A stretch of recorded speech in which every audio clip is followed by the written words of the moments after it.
We tend to think of space as this vast, silent vacuum. But what if it's not? What if the universe is actually singing? We're about to dive into one of the most beautiful and, frankly, stubborn ideas in human history, that our cosmos has a secret harmony. So, let's start here in the early 1600s. You're looking at a page from a book by the legendary astronomer Johannes Kepler. Now, Kepler was a giant of the scientific revolution, right? But this isn't just a bunch of data. Look closer. It's sheet music. He was literally trying to write down the song of the universe. He was convinced that every planet, as it moved through its orbit, hummed a specific note, creating this massive cosmic choir. They called the idea musica universalis. I mean, that sounds a little nuts, right? A mad genius? Or was he onto something profound? What if Kepler didn't just pull this idea out of thin air? What if he was actually tapping into a secret about our cosmos that was thousands of years old? A secret that started, believe it or not, with something way more ordinary than the stars. Okay, so to really get what Kepler was talking about, we have to go back. I mean, way, way back. Because the word harmony didn't always mean what you think it means. Long before it had anything to do with music, it was all about carpentry. Seriously. The secret was hidden in a regular old workshop. Check this out. This is from Homer's Odyssey, and it's one of the first times we ever see the Greek word harmonia written down. And guess what? It has nothing to do with a song. It's describing Odysseus, the ultimate survivalist and craftsman, building himself a raft. It says he fits the pieces of wood together with pegs and joints. He uses harmonison to hammer it all together. And this visual just nails it, doesn't it? The very first idea of harmony wasn't something you heard. It was something you built. It was a physical thing, like this mortise and tenon joint right here.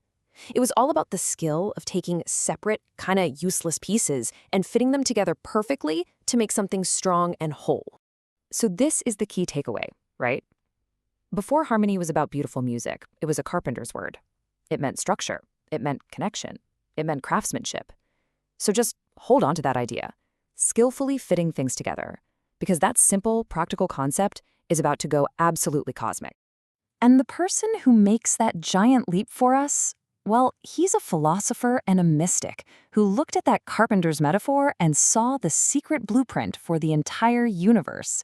You've probably heard of him, Pythagoras.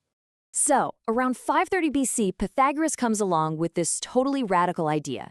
He says, what if the whole universe is fitted together just like that raft, but instead of using wooden pegs and joints, what if the universe is held together by numbers?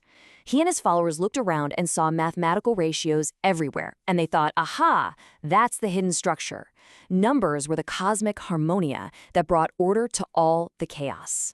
And this, of course, is where we get the famous harmony of the spheres.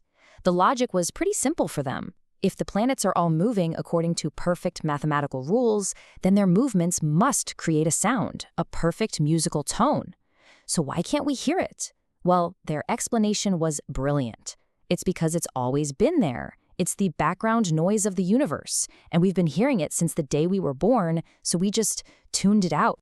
What's really fascinating is that Pythagoras' own school was kind of a harmony of opposites.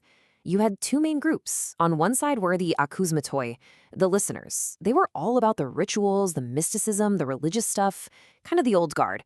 And on the other side, you had the mathematikoi, the learners. These guys were the early scientists focused on logic and reason. And it was this exact blend of spirituality and science that made them so incredibly influential. And boy, were they influential. Even Aristotle, who came along later, gave him credit. He said the Pythagoreans were the first people to really dig into mathematics as a science, and they got so obsessed with it, they came to a mind-blowing conclusion. Numbers aren't just a description of the universe, numbers are the universe. I mean, think about that shift. It's huge. The deepest secrets of reality aren't myths about gods anymore. They're universal laws of math that anyone can prove. Now, this Pythagorean idea of a universe built on math, well, it got a major upgrade. Its biggest fan was the philosopher Plato, and he took it and turned it into a grand blueprint for, well, everything. Listen to how Plato describes it in his famous work, Timaeus. He talks about this divine craftsman called the demiurge. And this demiurge isn't creating the universe out of nothing.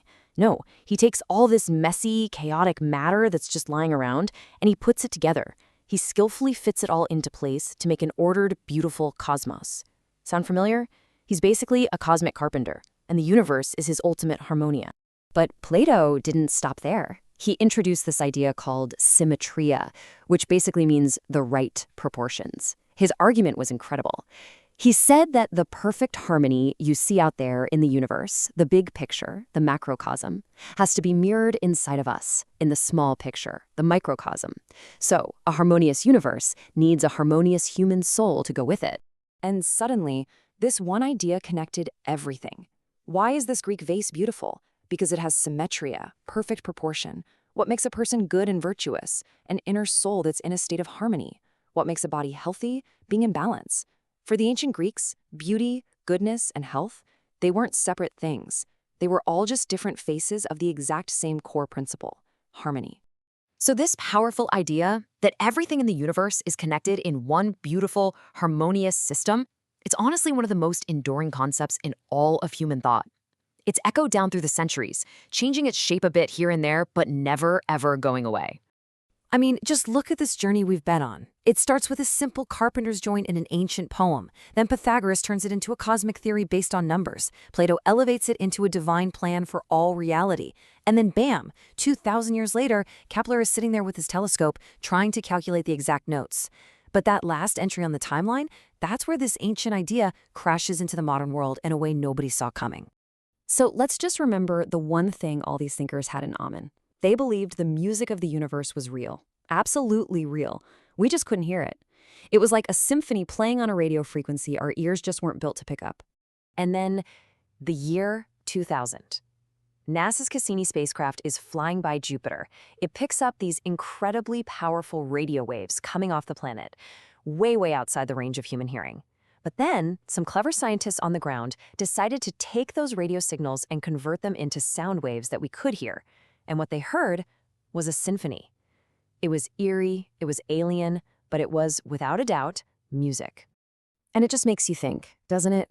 All those ancient philosophers and mystics talking for centuries about a secret cosmic harmony, maybe they weren't wrong. Maybe there really was music playing out there in the heavens the whole time. Maybe they just had the wrong equipment.